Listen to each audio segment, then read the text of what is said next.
Oh, yeah. Rho of x. For an integrating factor.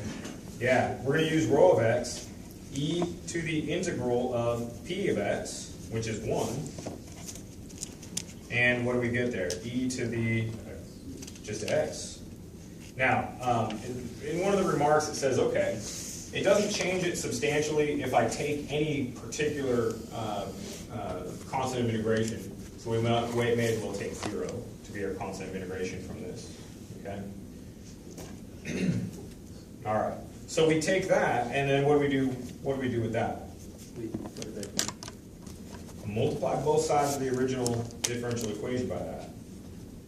By that or the derivative of that? By that.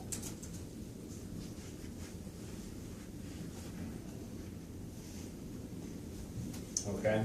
So e to the x. We get e to the x. I'm going to write it like this: dy dx instead of y prime, but it's fine either way. Plus. Oh, and I had to multiply e to the x to both of them. I get e to the x. Why e to the x is Oh, that was our integrating factor that we just calculated. Yeah. Equals 2 e to the x. So I multiplied both sides by that integrating factor. Now check this out. Does that look like the derivative of some function? Maybe using a chain rule.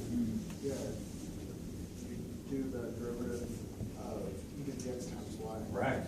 Yeah, and See what will happen. yeah, product rule with the chain rule. Y, we're looking for a solution curve y that's a function of x.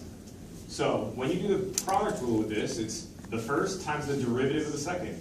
That's y. Plus the derivative of the first, e to the x doesn't change, times the second. So then y remains unchanged there. So that on the left, and it's not a coincidence that that turns out to be a derivative. On the left, what we have is derivative of e to the x times y. And on the right side, we have 2e to the x.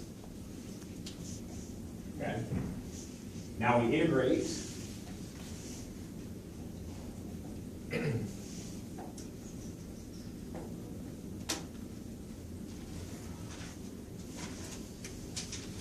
All right, so if we integrate this, with respect to x, this just becomes, the left side will just be e to the xy.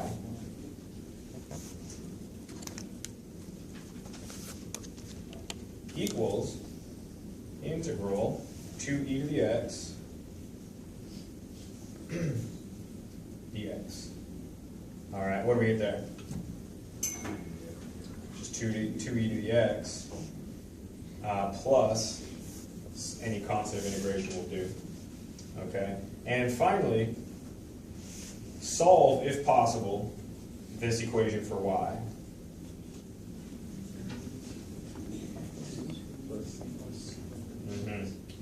We got e to the x times y equals 2e to the x plus some constant of integration.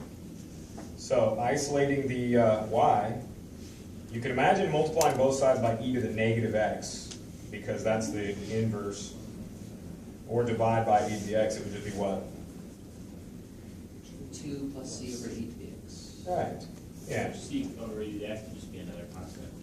Oh, but I have to divide the whole thing by e to the x. It's equivalent to multiplying the whole side by e to the negative x, right? Popping that exponent up to the top, making it negative. You might be doing the paper. Oh, sorry. Yeah. And this would give me, dividing each term, it gives me 2 plus c over e to the x, which I could write as e to the negative x. Yeah? Okay, good. So we solved for, we got y. And now using the initial condition that y of 0 equals 0, that gives us, so put 0 in for x. I get 2 plus, and e to the 0 is just 1, so I get 2 plus c equals 0. And so what is c? C equals negative 2. And so finally,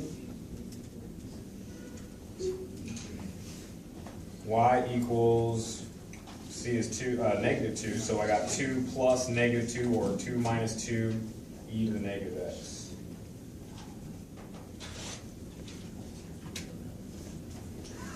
Okay. So in this case, y isn't on the, so on the left-hand side, you can see we're taking the derivative of the integral.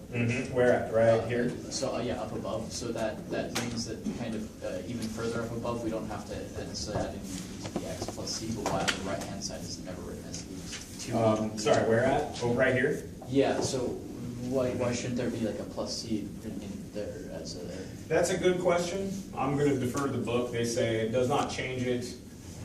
They say it doesn't change. I'm assuming that if you put a plus c in there, maybe that constant would be different, but then it would end up being the same down here if you collect them all. But it doesn't it doesn't change the equation.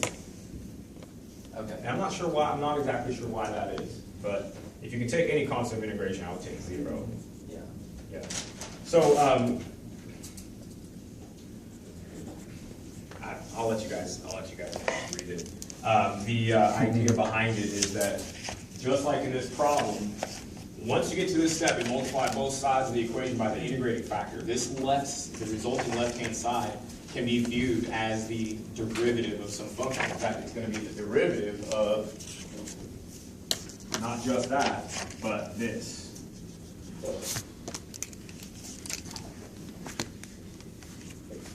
Right? Using the product rule. So if you integrate this with respect to x, knowing that y is a function of x, you get, well, derivative of the first times the second. Well, derivative of that with respect to x is dy dx times that. So you get e to the integral p of x dx times dy dx plus, and then the second term of the product rule says the first times the derivative of the second. And watch this pop out, you get p of x e to the integral p of x dx times y. And that is why we use that as the integrating factor. This is a lot like, see, there's my integrating factor, rho. There's my integrating factor, rho. But you can see inside the original equation, dy dx plus p of x times y. There's the integrating factor right there, making this a derivative in both terms. Okay. Anyway, a little bit about the theory. Let's do another equation, or another example.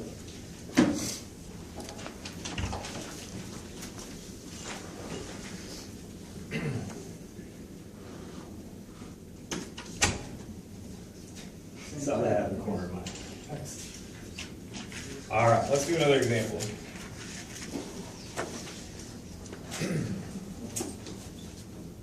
One plus x, I'm going to use the y prime notation, plus y equals cosine x. Pull it down. Oh, yeah. Equals cosine x with the initial condition, y of 0 equals 1. And again, terminology, when we're doing a differential equation together with an initial condition, that's called an initial value problem. We're looking for the function that solves it, and if possible, we're looking for the particular function, particular curve that satisfies both the differential equation and the initial condition. Okay. So if we isolate the y prime here, I'm going to divide both sides by that 1 plus x. We have y prime plus 1 over 1 plus x times y equals cosine x over 1 plus x, right? Okay, so this, in this case, right, that's our p of x. In linear, it's a function of x. So that's our p of x. And this is our q of x. Okay? These are both continuous functions. P of x and q of x are continuous everywhere except where? -1. There would be an infinite discontinuity on both of those functions at -1. Okay?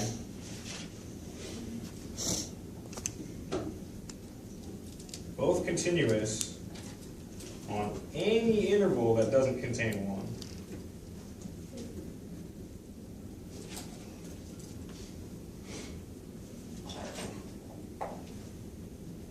Okay?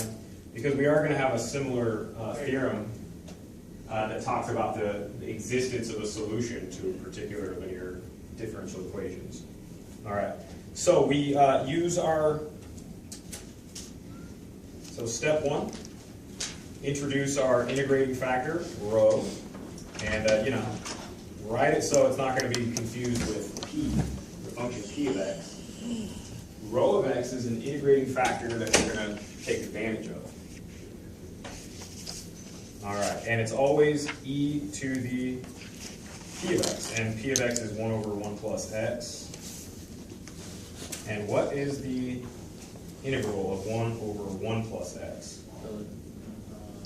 Natural log of the absolute value. Mm-hmm. Natural log 1 plus x.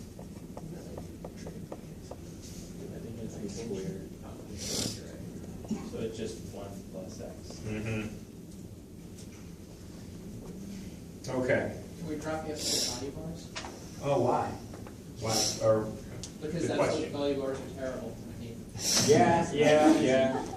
Well, e and natural log, this is interesting because e and natural log are inverses, right? E to the natural log of whatever is just whatever. So we do get 1 plus x. Now, can I discard the absolute values? If x is greater than -1, then this would be positive and the absolute values would be redundant, they'd be superfluous. It would be continuous on any interval that doesn't contain one, but look at our initial condition. We're starting at an x value greater than -1. So when x is 0 here, I definitely have a positive, and so we can drop. Yes. So Andrew, you're lucky. We could drop them here, 1 plus x, since we're talking about x greater than 0 in our initial condition. Functions go both ways. Why, how can you, We're going to get a half of it.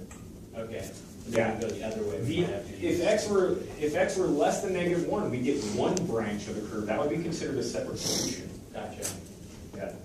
so if you were just solving for a general solution, you couldn't drop that. You couldn't drop them. You don't know anything about it, and that would give you two branches in particular, two different solutions, depending on if x is less than -1, so on one side of that discontinuity, or on the other. Maybe different curves. Okay, so we're safe. We're taking our initial condition.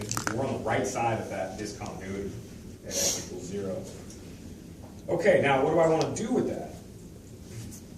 Both sides by that. Multiply both sides by 1 plus x in this form.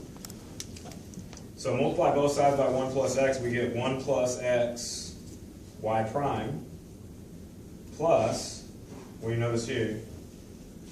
It's just going to cancel out 1 plus x over 1 plus x, y equals, and the same thing happens over here, I get cosine x.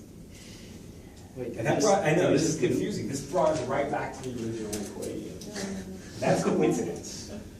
That's coincidence. I wouldn't know that that's the right form after having already applied an integrating factor to that. But we did that back, so, okay.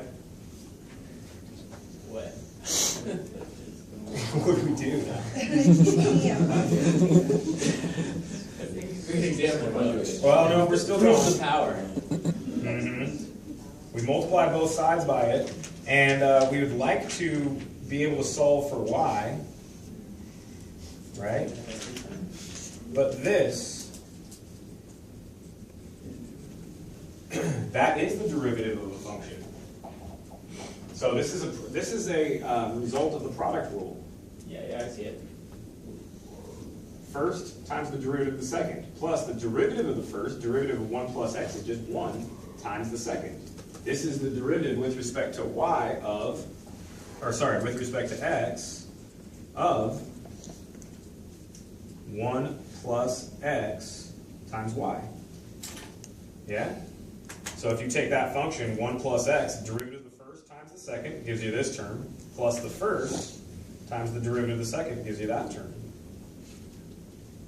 Question. Mm-hmm. So could we have done that one inspection in the very beginning? Is that like? Oh, if you notice that, Is that like a ticket that you could, yeah. if you would notice that on the left side is the result of differentiating this function with Yeah. respect to x, where y is a function of x as well. You have to use the chain rule to do that. Yeah. Yeah, you could. Okay, so finally we integrate that.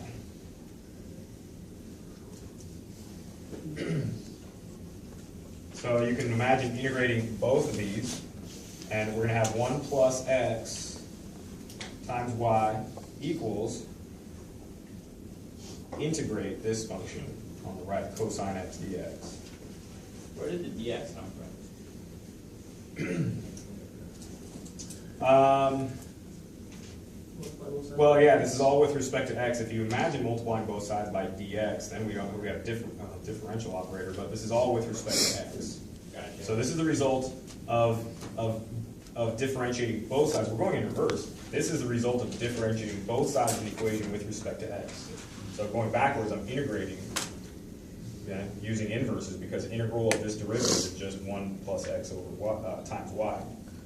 All right, so we get 1 plus x times y equals sine x plus arbitrary constant c. And finally, I'm going to say on this step we are integrating and solving for y. Okay, so then dividing both sides by that 1 plus x, we would have y equals sine x plus c over 1 plus x. And then I need to take this initial condition into account.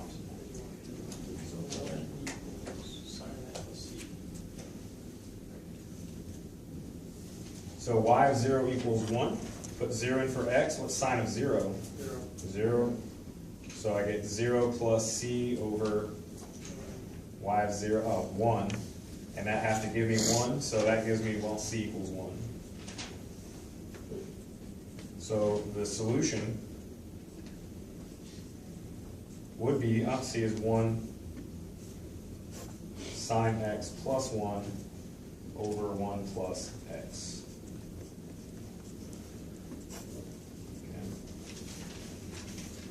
All right, so that's the integrating factor. There's another example. Oh, I worked it all out and then I abandoned it.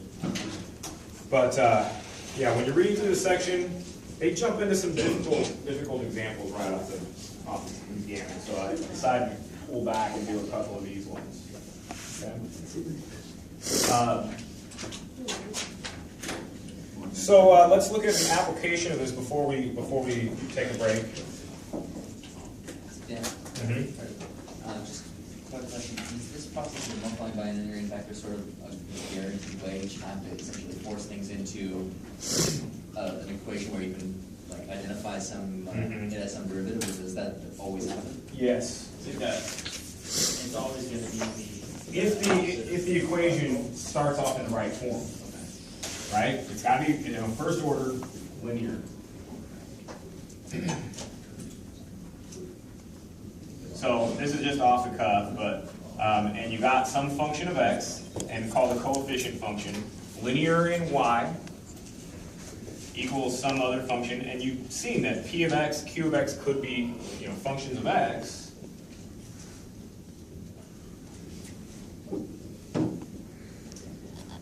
Potentially constants as well. It works if one or both of those is a constant function.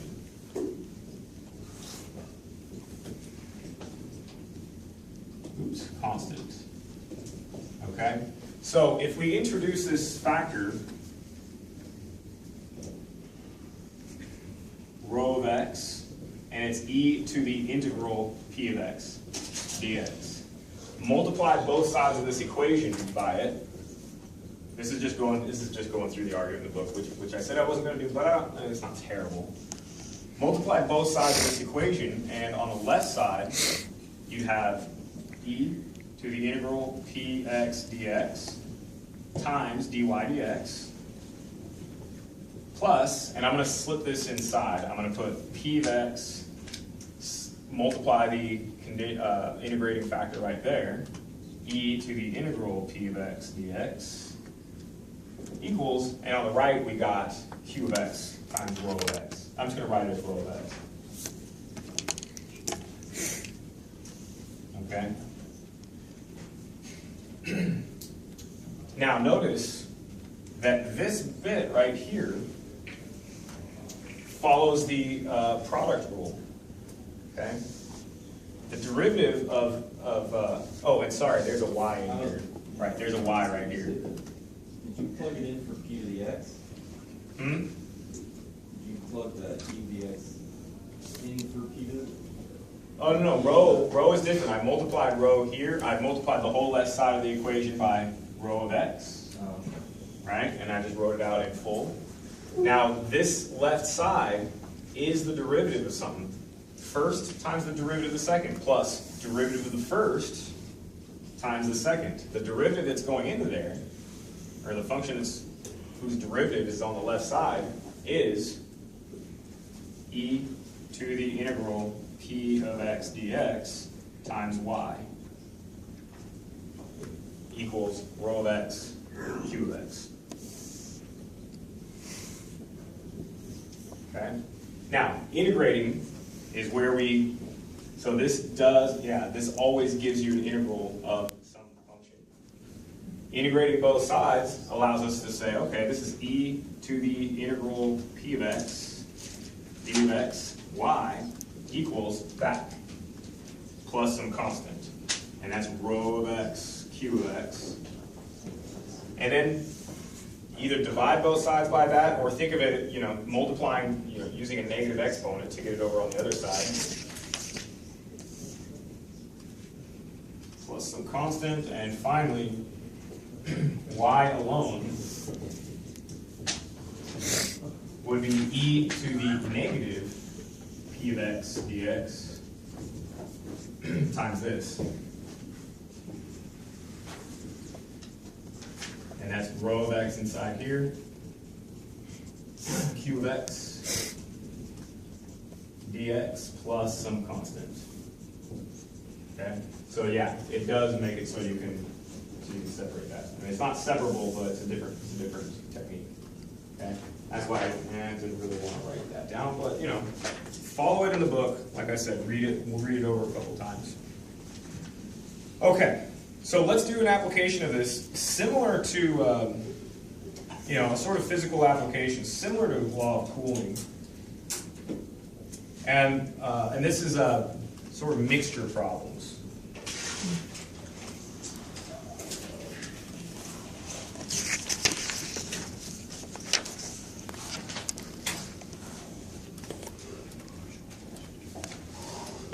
So involving some solution or some solvent, and you're continually mixing something into it, whether it be, they always talk about brine solution, so dissolving salt in water, or it could be just pure alcohol mixed in water, whatever. Could be an acid solution getting mixed up, thoroughly mixed up. So some sort of solute, and solvent, that's the thing that's the medium of dissolving it.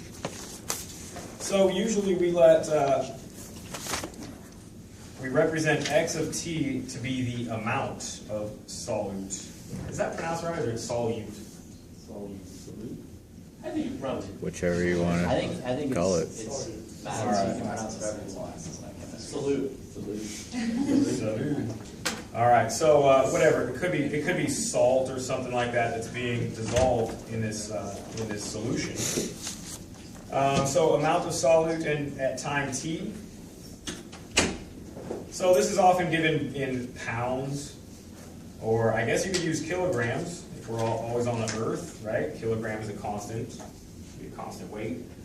So a lot of the problems are in pounds. Now V of t represents the volume of the entire solution at time t. Okay. Volume can be given in gallons or liters, etc. Okay.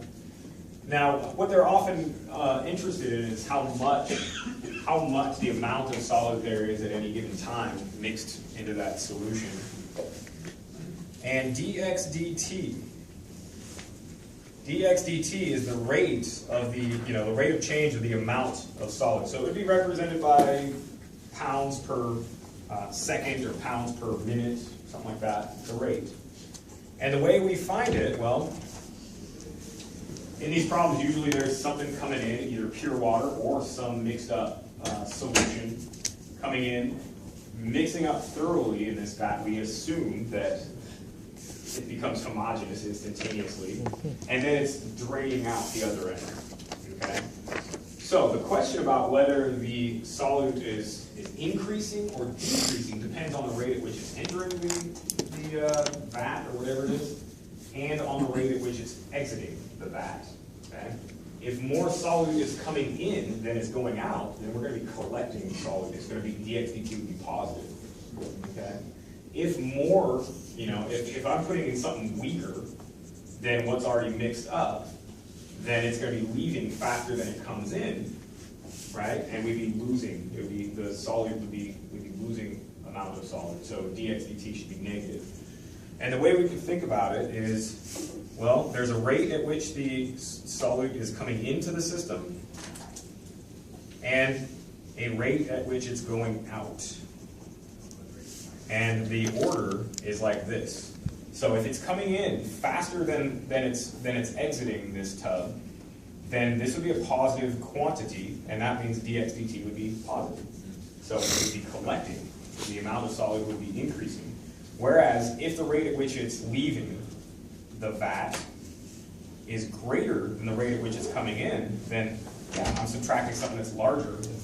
Dx dt should be negative. So we always go in this order. Okay. All right. Let's look at an example. I'm just going to do one in the book, and this is page 56, number 38.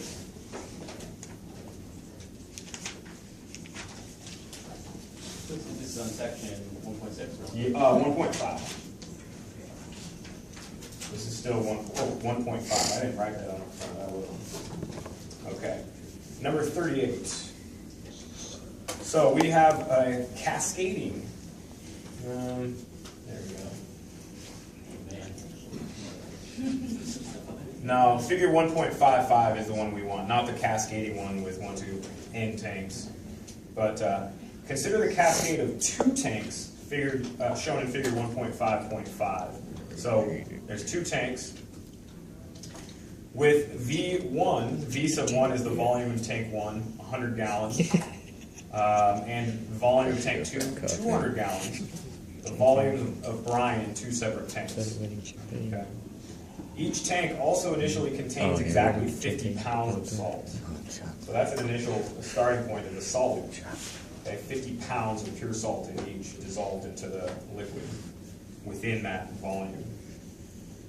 Now, the 3 flow rates indicated in the figure are each 5 gallons per minute. And why are there 3? Well, there's a tap that's pouring into the first tank. We assume that it's mixing up. This is just to make it simpler, right? I mean, we don't need it any harder. Assume that the solution becomes homogeneous. So it's thoroughly mixed, okay, which is unrealistic anyway to cut it. Okay? And then that thoroughly mixed solution is then draining into tank 2 at the same rate that water is coming into tank 1. And then the mixture in the second tank is leaving at the same rate as the other 2. Okay? So those are all 5 gallons per minute. So one thing you can say is that, well, each tank is losing 5 gallons per minute and gaining 5 gallons per minute, so the volumes will remain constant. Okay, we know that. So the volumes will remain constant in each of those tanks. But pure water is flowing into tank 1. So this tap is going pure water. And you can see that that's going to dilute tank 1, right? It's having pure water come into it, but the water that's going out is brine, but it's becoming more and more watery, right? So you can imagine that over some time, it's going to flush out all the brine, and after a while, tank 1 should just be pure water at some point. Okay? And the same thing's happening into 2, except brine solution's coming into it, and then mixing up and some brine solution going out of it. Okay. So you're gonna start off with more concentrate and then into tank two, right? More Into tank concentrate. 2, yeah, this will start off with some, it will be brine solution going in, but it's gonna be variable solution because it's becoming more dilute. Okay, we'll take care of the second tank in part B. Part A just involves the first tank. So part A says find the amount of salt in tank 1 at time t. Okay. So again, just to define these variables, x of t will be the amount of salt in tank 1.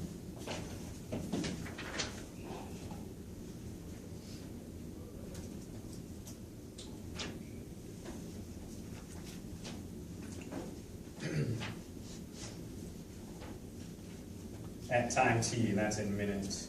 And this is measured in what? The amount of salt measured, I think it started off with what, 50 pounds in each? 50 pounds, okay.